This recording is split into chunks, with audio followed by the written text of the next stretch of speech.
Welcome to பிரபவாஸ் kitchen. Friends, இன்றைக்கி ரொம்ப டேஸ்டியான சாஃப்டான பருப்பு போலி செய்ய போகிறோம். இது செய்யறதுக்கு ஒரு குக்கரில் 1 கப் அளவு கடலைப்பருப்பு எடுத்திருக்கேன். இது ஒரு 150 கிராம் அளவில் இருக்கும். இதில் தண்ணி ஊற்றி நல்லா அலசிட்டு திரும்பவும் 2 கப் அளவு தண்ணி ஊற்றி குக்கரை மூடி ஸ்டவ்வில் வச்சிடலாம். 3 விசில் வரைக்கும் வேகட்டும்.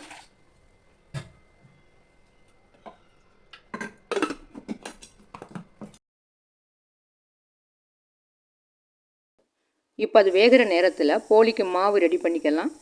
இதுக்கு ஒரு பாத்திரத்தில் 2 கப் அளவு மைதா மாவு, 1 கப் அளவு கோதுமை மாவு சேர்த்துருக்கேன். கோதுமை மாவு சேர்க்கறதுனால போலி நல்லா சாஃப்டாக இருக்கும். அடுத்து 1/2 டீஸ்பூன் உப்பு, 1 பிஞ்சு மஞ்சள் பொடி சேர்த்துட்டு நெய் ஒரு 3/4 டீஸ்பூன் அளவு சேர்த்து இது எல்லாத்தையும் நல்லா பெசரி விட்டுக்கலாம்.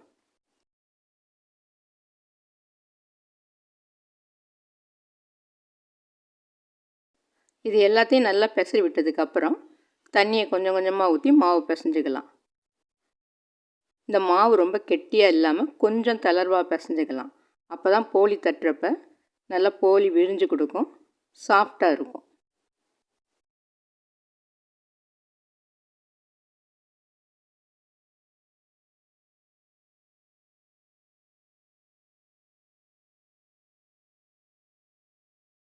இப்போ மாவு பிசைஞ்சாச்சு. இப்போ இதில் திரும்பவும் ஒரு 1/2 டீஸ்பூன் அளவு நெய் எடுத்துட்டு இதை நல்லா பெசரி விட்டுக்கலாம். இந்த மாதிரி செய்கிறதுனால மாவு பிசு பிசுன்னு கையில் ஒட்டாது, ஸ்மூத்தாக இருக்கும்.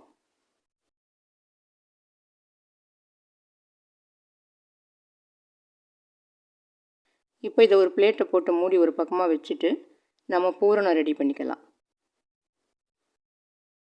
பருப்பு நல்லா பூ மாதிரி வெந்திருக்குது. ஓரளவு சூடும் ஆறிடுச்சு.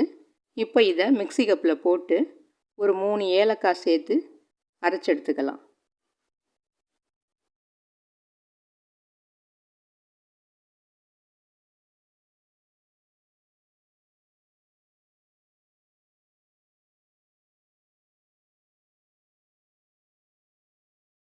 இப்போ வெந்த கடலை பருப்பெல்லாம் அரைச்சதுக்கப்புறம் ஒரு பேனை ஸ்டவ்வில் வச்சு அதில் 1 டீஸ்பூன் அளவு நெய் விட்டு அரைச்ச கடலைப்பருப்பை சேர்த்துக்கலாம். அதோட பொடிச்ச வெல்லம் அல்லது நாட்டு சர்க்கரை 1/2 கப் அளவு சேர்த்துக்கலாம்.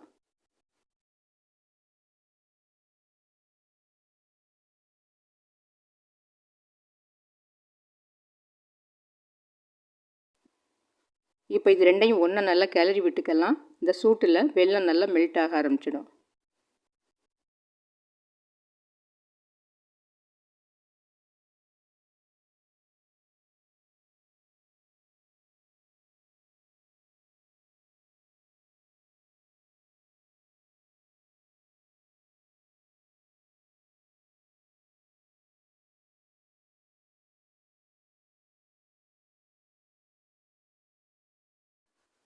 இப்போ இது நல்லா கிளறி விட்டாச்சு. இந்த சமயத்தில் துருவின தேங்காய் பூ 2 ஸ்பூன் அளவு சேர்த்துக்கலாம். இது இப்போ பருப்பு போலி தான், இருந்தாலும் தேங்காய் பூ சேர்க்கறதுனால போலி நல்ல டேஸ்ட்டாக இருக்கும். இது ஆப்ஷனல் தான், தேங்காய் பூ வேண்டான்னா விட்டுடலாம். இப்போ இது திக்காகிற வரைக்கும் கிளறி விட்டுட்டு திக்கானதும் ஸ்டவ் ஆஃப் பண்ணிடலாம். இப்போ நல்லா திக்காகிடுச்சு. இப்போ ஸ்டவ் ஆஃப் பண்ணி இதை ஆற விட்டுடலாம். இப்போ பூரணம் ஆறினதுக்கப்புறம் நல்லா திக்காக இருக்குது. இதை சின்ன சின்ன பாலாக உருட்டி போட்டுக்கலாம். நம்ம எத்தனை போலி செய்யணும்னு நினைக்கிறோமோ அந்த அளவுக்கு உருட்டி போட்டுக்கலாம். மீதம் இருக்கிற பூரணத்தை அப்படியே ஃப்ரிட்ஜில் வச்சு நமக்கு தேவையானப்போ போலி அல்லது சுகியம் செஞ்சுக்கலாம்.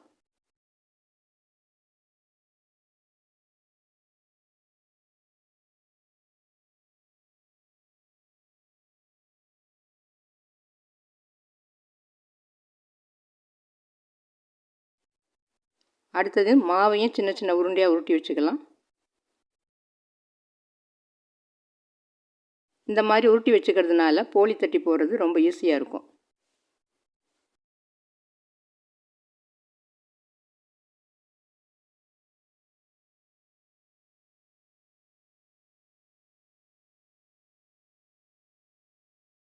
இப்போ உருட்டின மாவை இந்த மாதிரி விரித்து விட்டு அதில் பூரணத்தை வச்சு நல்லா க்ளோஸ் பண்ணிக்கலாம்.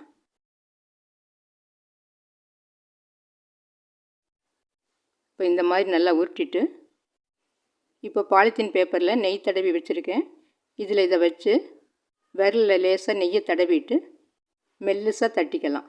எந்த அளவுக்கு மெல்லிசாக வேணுமோ அந்த அளவுக்கு நெய்யை தொட்டு தொட்டு போலி தட்டிக்கலாம்.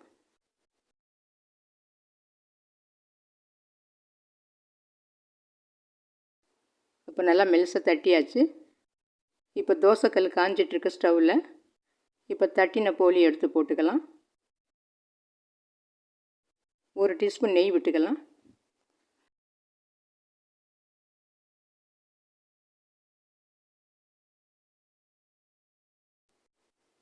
இது ஒரு பக்கம் வெந்ததும் இப்போ திருப்பி விட்டுக்கலாம்.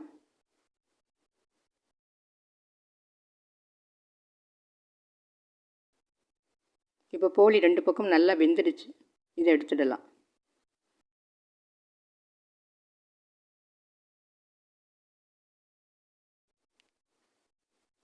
அடுத்து போலி நம்ம கையால் தட்டாமல் சப்பாத்தி கட்டையாலையும் தேய்ச்சி போட்டுக்கலாம். அதுக்கு இந்த மாதிரி பேப்பர் அப்படி ஃபோல்டு பண்ணிவிட்டு நல்லா மெல்லிசாக தேய்ச்சிக்கலாம்.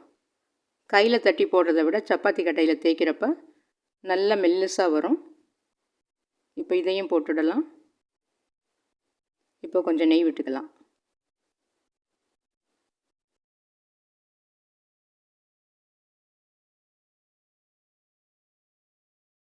இப்போ இது ஒரு பக்கம் வெந்துடுச்சு. திருப்பி விட்டுட்டு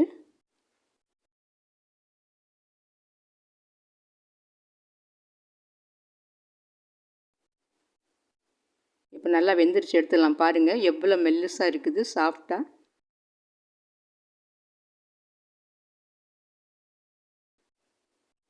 இப்போ எல்லா போலியும் செஞ்சு முடிச்சிட்டோம். இப்போ பாருங்கள், இதெல்லாம் கையில் தட்டி போட்ட போலி. இது கொஞ்சம் திக்காக இருக்கும். சப்பாத்தி கட்டையில் தேய்ச்சது ரொம்ப மெல்லிசாக இருக்கும். ஆனால் ரெண்டுமே நல்லா சாஃப்டாக தான் இருக்கும். நான் இப்போ கையில் தட்டின போலியை பிச்சு காமிக்கிறேன். பாருங்கள் பாருங்கள் எவ்வளோ சாஃப்டாக இருக்குது, தோசை மாதிரி. இந்த டிஷ்ஷு பிடிச்சிருந்ததுன்னா லைக் பண்ணுங்கள், ஷேர் பண்ணுங்கள், மறக்காமல் சப்ஸ்கிரைப் பண்ணுங்கள். நன்றி.